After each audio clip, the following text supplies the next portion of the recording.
Hi, welcome to the overhaul of the Walbro WT529 carburetor for small gas two-cycle engines. The symptoms that my chainsaw was exhibiting was that while I was pulling the starter, it would pump gas into the carburetor, and so when it eventually started, there was enough gas within inside the carburetor and also with circulating through the two-cycle engine. It would run for about a minute or two, and then it would just sound like it was starving out. The gas, it was starting to run lean, and finally would just completely stop running because it wasn't getting enough gas. And well, I'll show you exactly what was causing that.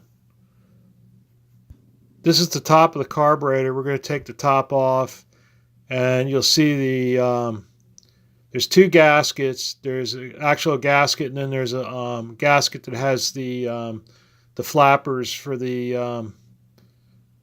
act like valves to keep the gas from flowing back through the carburetor, and they work on the vacuum from the motor.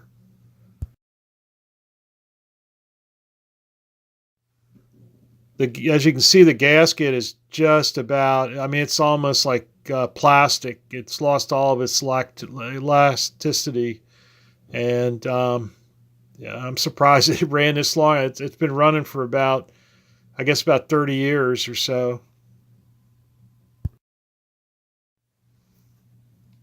Now we're going to take the bottom of the carburetor off, and this is the part that is a diaphragm, and this sort of works like on a carburetor that has a float, a float chamber, and float bowl and a float.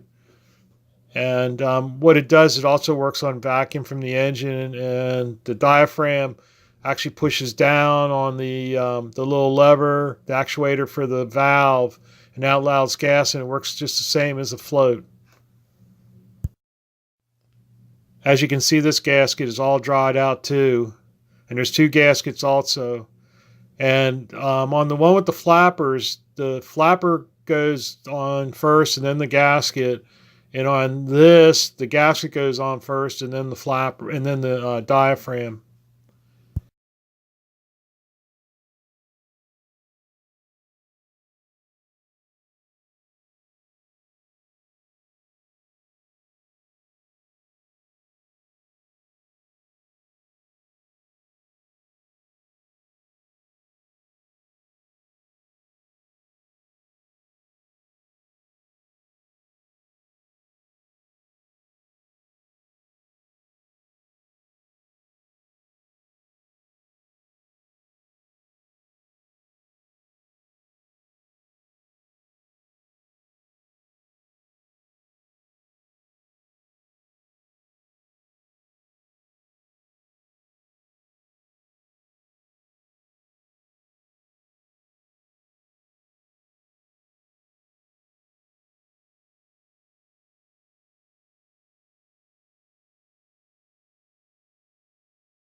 This is the part of the valve that lets gas in.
Both the needle valves on this carburetor are exactly the same. So that's something you want to pay attention to, because the next video I'm going to make, I'm going to overhaul a carburetor. It's a Zama or Zama, I don't know however you pronounce it, and it's on a McCullough that I have that I bought in like the 80s, used at a yard sale for $15, and it was already old then, so it's probably, I don't know, 50, 60 years old. So it took me a while to find the kit, the overhaul kit. Well, I could find them, but they're real expensive. I finally found one that was like $7 or $8. So, but that one, the needle valves are different. They're completely different. So you want to pay attention to that when you take everything apart. And right below each needle valve, it has one has an L and one has an H, and that's for low and high. So the low is, the low range, idle, low range, and then the high is, mid range to full throttle.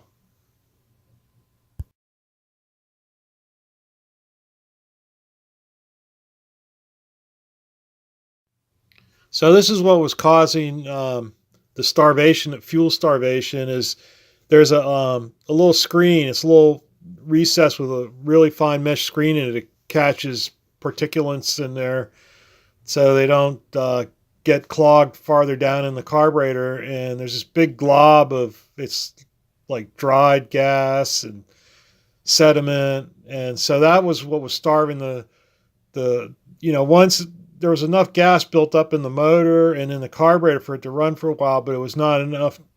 The blockage was not enough to keep fresh, clean fuel flowing in and keeping the engine running.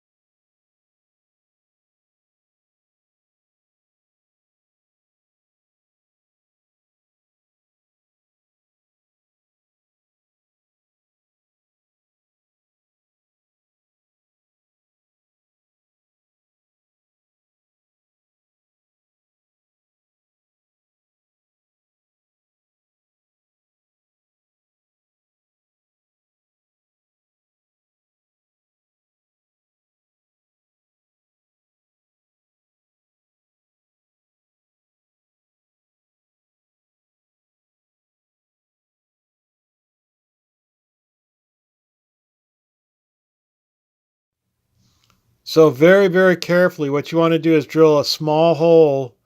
Take your time. Drill a small hole in the top of the Welsh plug, because what we need to do is we need to pull that out so we can clean the passageways that are beneath it. Use a pick to remove the Welsh plug. Use the end of the pick in the hole that you drilled, and just pry it out.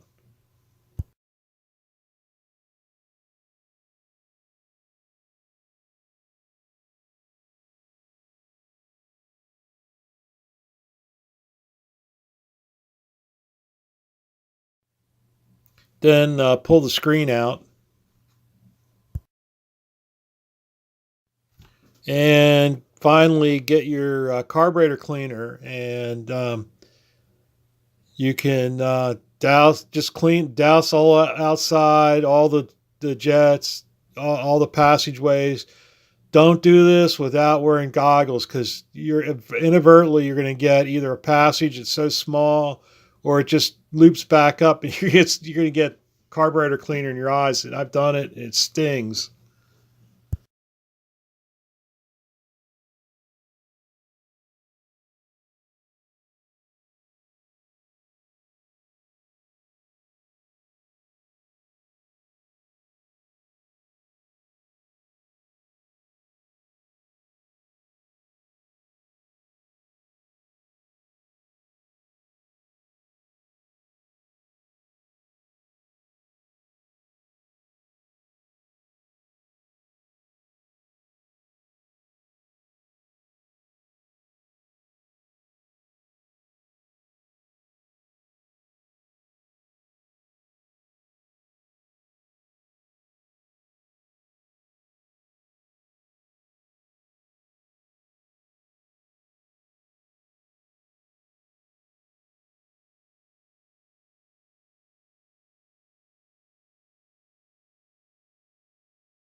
If you have compressed air, it's a good idea to also blow out the passageways too. Scrape any old gasket material off. Be very careful that you don't gouge the gasket surface, because you could put like a gouge in there where it would defeat the purpose of the gasket and allow air to seep in.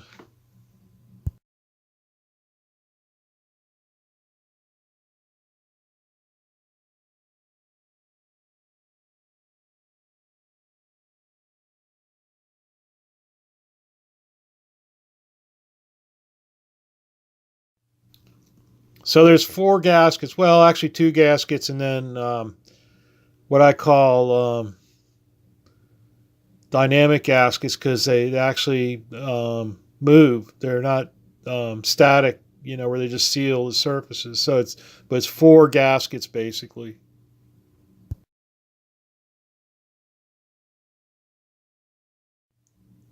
This is the Harbor Freight O-ring kit.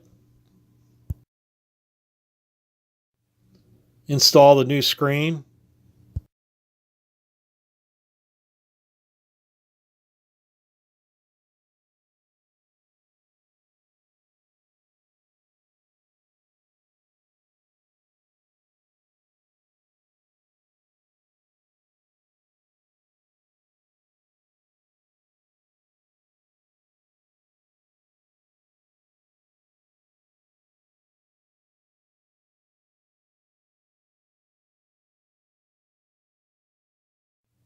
Install the new Welsh plug, and it's sort of like a part of it's sort of concave, or yeah, concave or convex. I guess it's convex.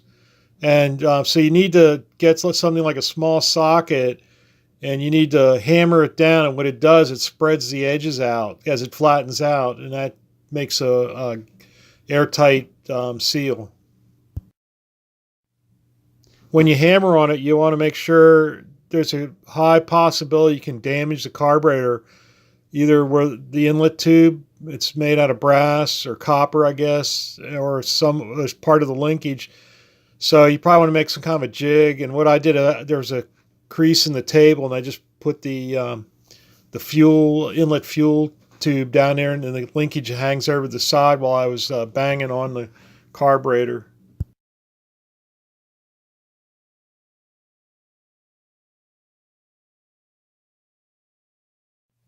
So when you get your overhaul kit, you want to make sure that you get just not only the gaskets. Um, Ultimately, you want to get also a kit that has the two O-rings for the needle valves. The kit I got did not have that. I had to use some O-rings from a Harbor Freight O-ring collection that I have, and also you want to make sure you get one that has the Welsh plug, and I'll show you what that is a little bit later.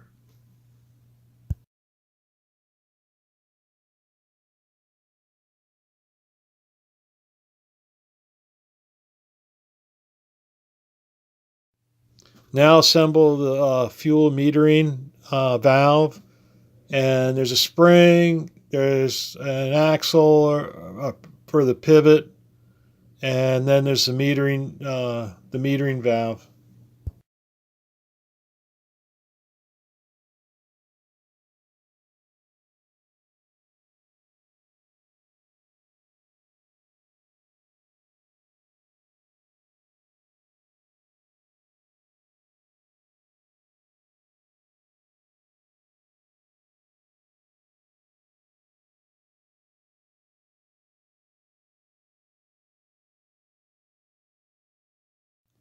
Then you have to hold it in place while you screw the screw in.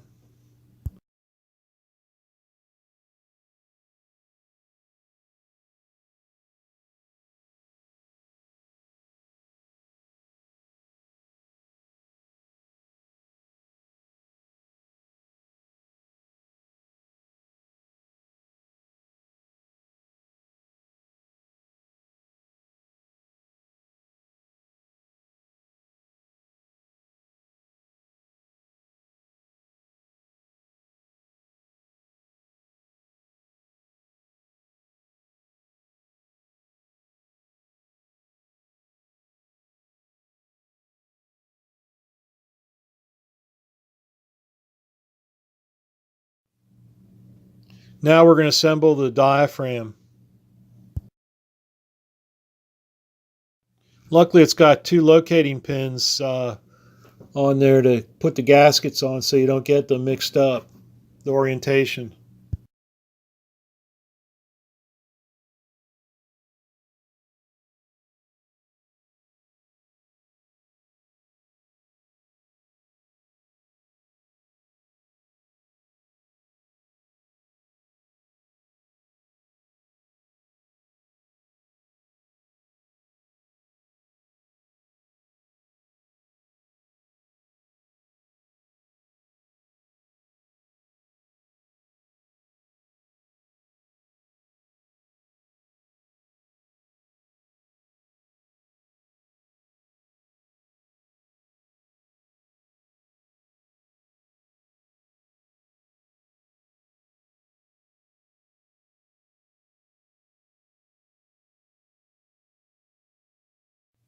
Now we're going to install the flappers. As I said, the little tabs are to keep the gas, the fuel from flowing back. I guess the gas pulses through, and then if it tries to go back the other way, it closes the valve down.